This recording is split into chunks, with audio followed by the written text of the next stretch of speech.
going on, guys? It's your boy Mixmaster B here, live from the MMB Radio studios for the MMB Radio podcast, where no topic is too big or too small. We talk about them all, and I'm really excited to share this next interview with you. It's an interview I did many years ago. I wasn't even sure of the dating until I actually looked at the CD and saw that it said 2004. So we're talking around 2004 at the University of Pennsylvania. I got to speak with John Legend. He's a multi-time Grammy Award winner. He's the executive producer of a new film called Southside With You that's going to be coming out real soon. But before all that, he was just John Stevens. John had recently signed a new recording deal and was now going by the name of John Legend. However, the legend of John Legend was only beginning. I had a rare opportunity in my early stages of doing radio at WDBK and eventually leading into podcasting to sit down and speak with John about the new album and even touch a little bit about politics, something I knew he was passionate about, but honestly, I did not even know how passionate until he started talking. And how it all kind of came about was we used to get CDs sent to us all the time at the radio station, and a lot of times we honestly did not get a chance to listen to everything. When you're doing college radio, a lot of people just send you music on end, and you're just sitting there, and we had people there who literally had to listen to the music every day, all day, and decide what category, what genre, what DJ on air was, suited for listening and playing certain types of music. So we had this one CD, and it was an R&B CD, and it was this really cool mellow flow by a guy named John Stevens. And apparently the CD had been sitting there for a couple months, and little did I know that in those couple months, John Legend would eventually be leaving that record label. And I didn't know any of this, and nobody knew who John Legend was at the time. The guy wasn't even on the map of success that he is today. So I went ahead and I reached out to the record label on the back of that CD. And a lady at the time that was working for the label said, well, he's no longer working, or he's no longer signed to our record label. It was a small independent label. She said, but I can tell you he has been signed with Columbia and Good Music, a new imprint label that, Kanye West had started up. And so I was like, okay, well, I figured everybody at the time kind of knew who Kanye was, and he's not the Kanye that we all know today either, but still I figured this is a long shot. We're probably not going to get a chance to talk to him, which was really unfortunate, because I thought the guy had a really good sound, and the whole point of college radio is to kind of get your name out there and break into new audiences. So I went ahead and I did reach out to Columbia Records, and lo and behold, they actually got back to me after leaving a couple messages with them. And then I found out that he was going to be performing at the University of Pennsylvania, which, again, I didn't know much about John at the time, but apparently he had gone to school there. So he's a graduate from UPenn, and he was going back to do like an unplugged setting to kind of just break in his new album and kind of just give back to the university. So we set it all up. We met up somewhere. I don't even remember the name of the hotel that we met up at, but we met in the lobby of the hotel. I had this little disc recorder with me. It wasn't even anything state of the art. It was just some throwaway recorder that we had at the studio. And we sat down and we talked, and we just kind of kicked it for a little bit. And then afterwards we got to watch his live performance, and it was so awesome. It was like in one of the little auditoriums there at the University of Pennsylvania, and it was just him and the piano just doing his thing. And it was crazy, because now in retrospect you look at it, the guy is not him personally, but you're paying top dollar to go see him perform. And at the time then, it was like $5 for a student with a student ID to sit there and just kind of jam out with him. So it was a real rare opportunity to be able to sit down and talk to him and watch him perform live. And I wish at the time that I kind of knew that he was going to be this big superstar, tried to have gotten video. And this is way before, people were doing anything with any social medias. I mean, I think the only social media at the time was maybe MySpace at the time. So there wasn't a lot of people that were, live interacting that, John Legend's here, and even if they were, nobody really knew who he was at the time, other than it was this guy, John Stevens, that had been a student there and now is coming back and is playing music. So it's this rare not edited. It's just total, just me and him talking. So it's not polished. It's not anything that that I've done, recently. I mean, we're talking 2004, so this is quite a while ago, 12 years ago. And so take a listen. Let me know what you think. It's one of the first major interviews that I got to do with anyone.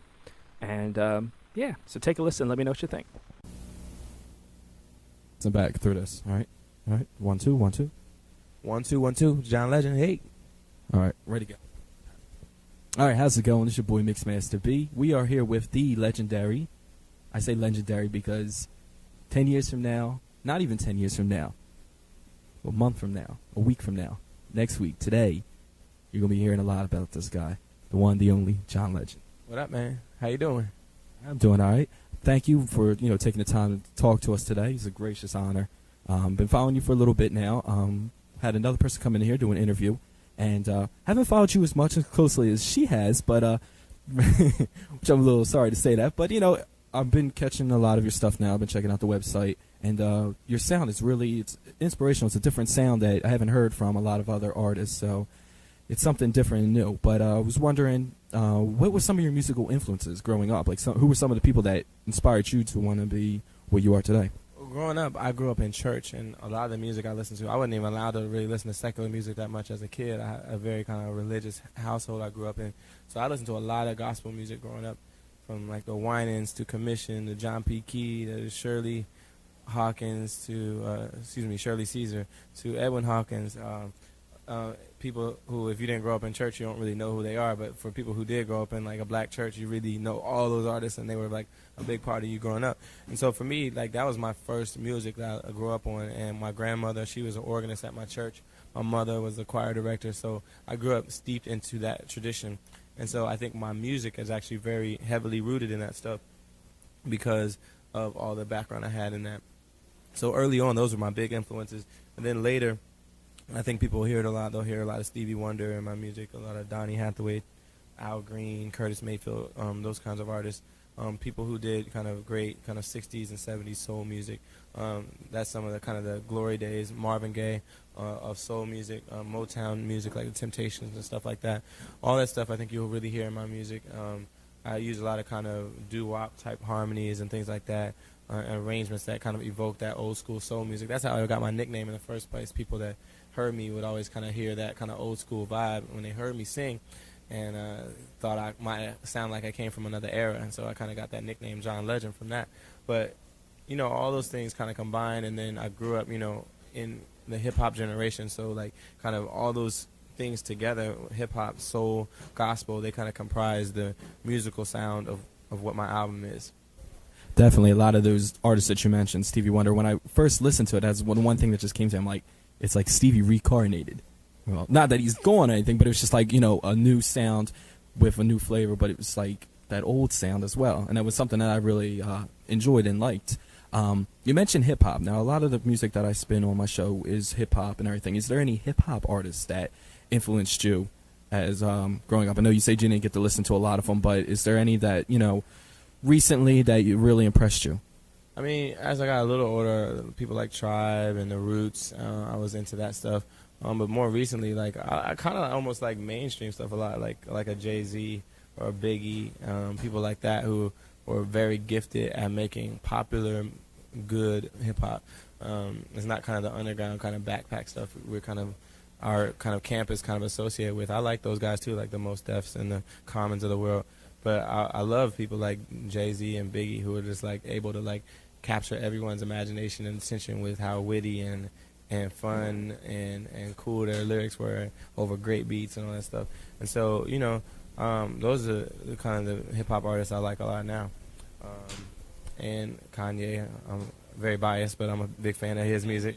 Yeah, I'm a big fan of his music. And so I just like people that write good songs that are witty and interesting. I think hip-hop is supposed to be witty. It's supposed to be like, you talk about the same stuff, but you talk about it in a cooler way, in a catchier way than anybody else does.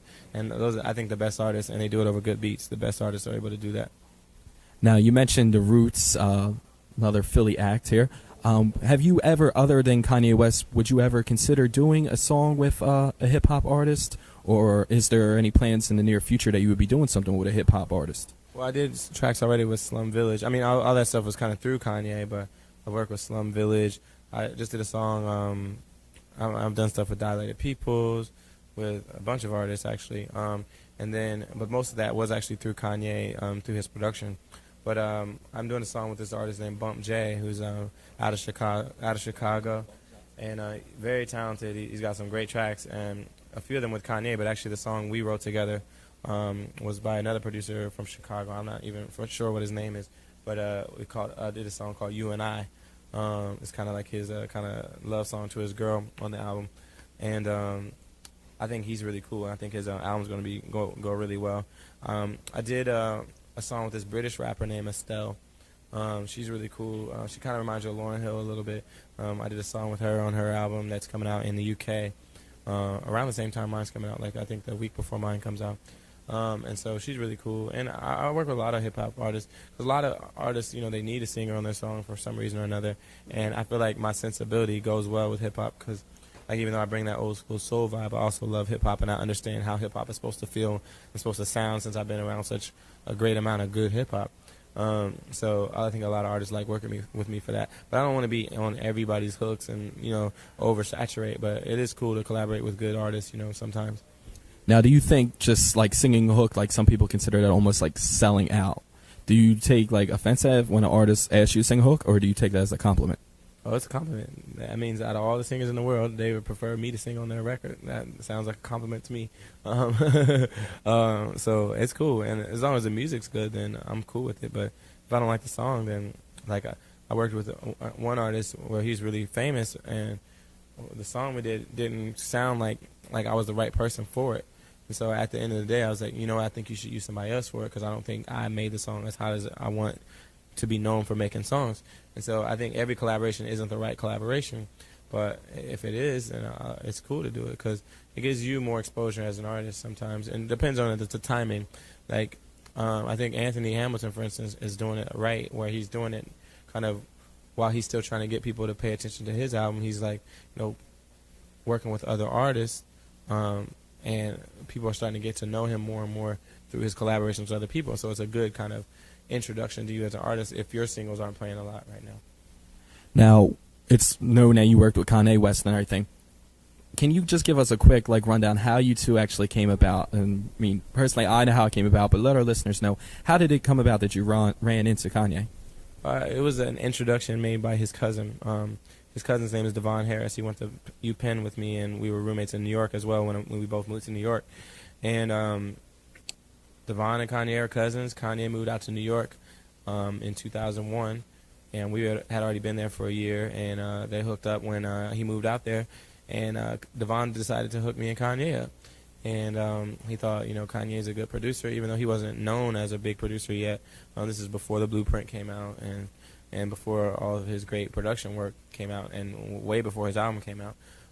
He was still working on a demo as an artist, trying to get Rockefeller or whoever to sign him. If you heard Last Call, like that story was happening, he was going through that time period where he was trying to get his music out there as well as an artist. So he was having me sing hooks on those early demos that ended up becoming A College Dropout, and then he was giving me beats so I could write to for my demo, which basically is morphed into what my album is now.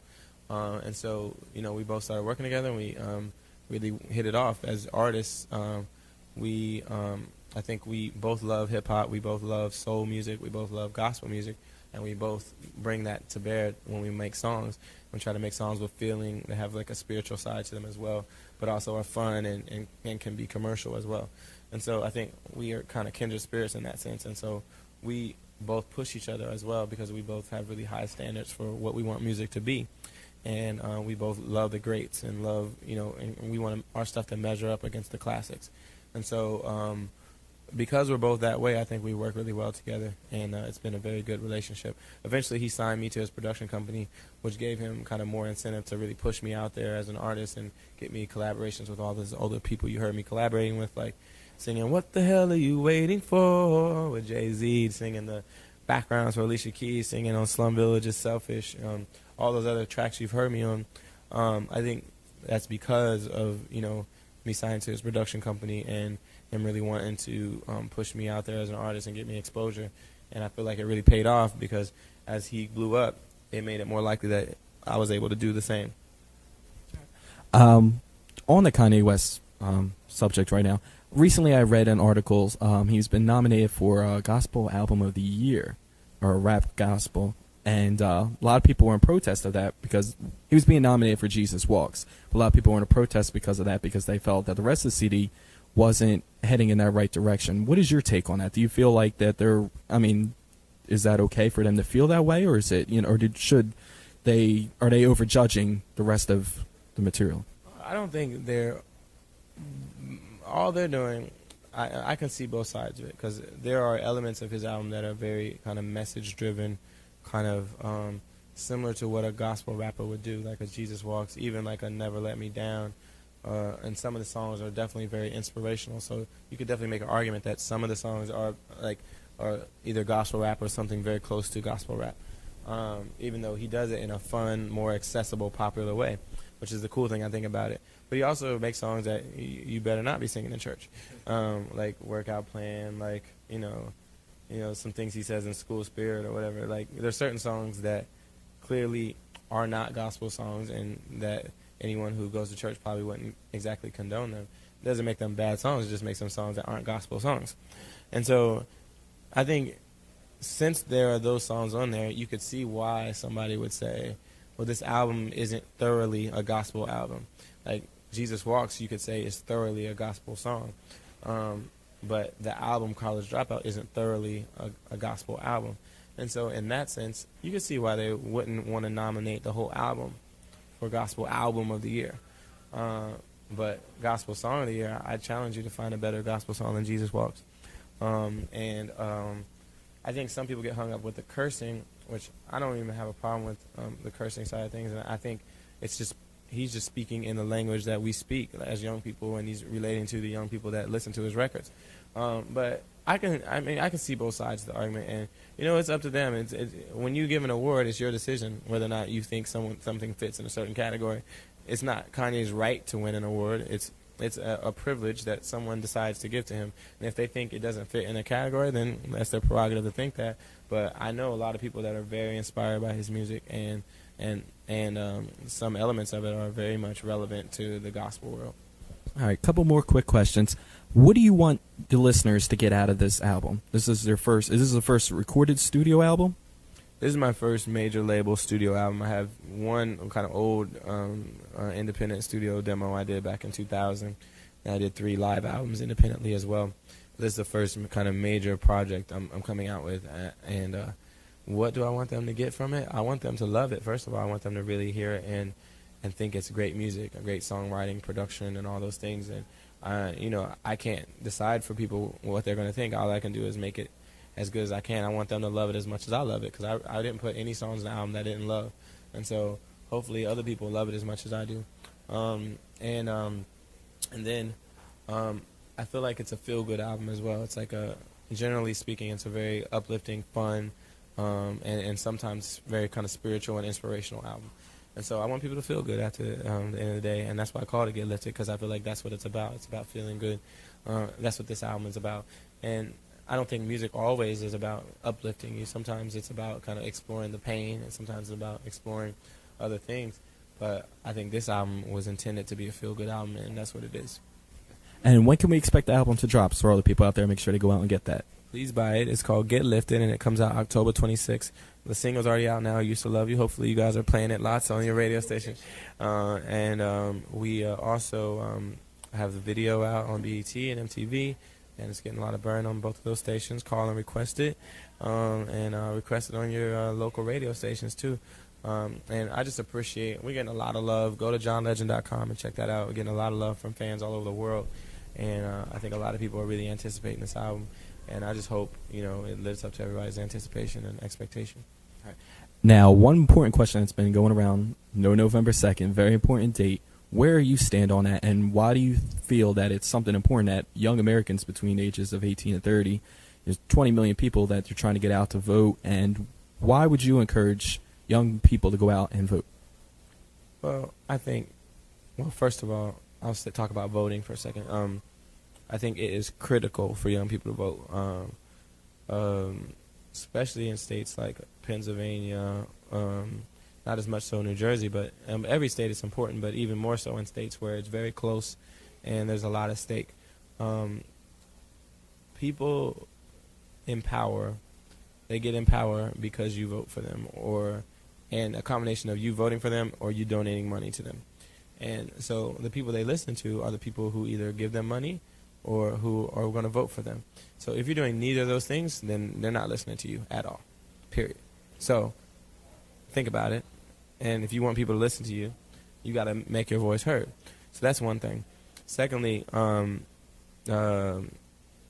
personally, I'm in favor of John Kerry and against the Bush administration. I think they've taken this country in the wrong direction on a number of things: foreign policy, economic policy, social policy, like on a number of things. I feel like they do not represent my interests in the way I think they should. And I think if you look at it, if you think about what's important to you as a young person, is it important to you that our nation gives really big tax cuts to wealthy people, or is it important that there are enough resources for everyone to have health care, enough resources for education, and enough resources so that Social Security can be taken care of for a long time? Do you care about those things? If you do, I think right now we don't have an administration that thinks about the future very much. We have an administration that caters to its base, which is a lot of more elderly people, which is a lot more conservative people, socially conservative, and a lot of rich people. Those are the people that they care about the most. And for the only reason they're going to care about you is if you actually make some noise at the voting booth and make your concerns important to them. And no administration is perfect. I know all of us get disenchanted with politics, and John Kerry is not perfect. The Democrats clearly are not perfect. But as far as I'm concerned, they come down more on the side that I come down on a lot of issues, whether it comes to tax policy, foreign policy, social policy, on things like, I think our government currently is obsessed with, irrelevant things that the government doesn't need to be focused on, like making sure the abstinence policy is taught in school. Like, of all the things that we need to be spending money on in schools, abstinence policy is not the one. And they take away money from safe sex, education, and basically saying we're going to ignore the reality that kids are having sex, and we're going to just only teach them that abstinence is the only way, and not introduce them to methods to keep themselves safe if they do choose to have sex. That's just stupid. And just on a number of issues like that, they ignore reality. Whether it's Iraq, whether it's terrorism, like they're so blinded by their ideology that they ignore reality. And so, I don't know. I've gone into a long rant about this, and I do feel passionate about it, and I read a lot about it, and I care a lot about it. You listen to my album, and you'll think I don't think about any of this stuff because I don't talk about it in the album, on this album. I do, and I will use whatever influence and money or power that I gain from whatever I do to talk about and champion issues that I believe in. All right. So, yeah, I told you there's much more to this guy than just music. All right. One more last thing. Go ahead and plug the album again. Let everybody know where they can get information about tours and upcoming projects, and we'll be wrapped up with this. Album's called Get Lifted. October 26th it comes out. Find out all the information you need to know at johnlegend.com. We update it all the time. You can check out my video online. You can check it out on MTV and BET. And you can see me coming to a town near you. I'm on tour with Kanye and Usher right now. And I'll go on my own tour starting in November, doing some college dates, on some club dates around the country. And it's going to be a fun time. I can't wait till you guys hear the album and buy it and come see the shows and everything. I think you'll find that we're doing something different and interesting and special, soulful, real music. And if you loved, what our team started with Kanye West College Dropout, I think you'll love this as well. And we're just going to keep giving y'all good music. If y'all keep buying it, we'll keep giving it to you. All right, that's John Legend. I thank you for your time. And hopefully you go out and pick up that album. Make sure you go ahead and vote and request the song on BET 106 in Park, MTV Jams, Direct Effect. We definitely got to get this song going. You hear it all the time on the station. It's a Mixmaster B for John Legend. We're out. Yo, what up, Jersey? This your boy John Legend on the Hot Zone on Real 91 with my man Mixmaster B.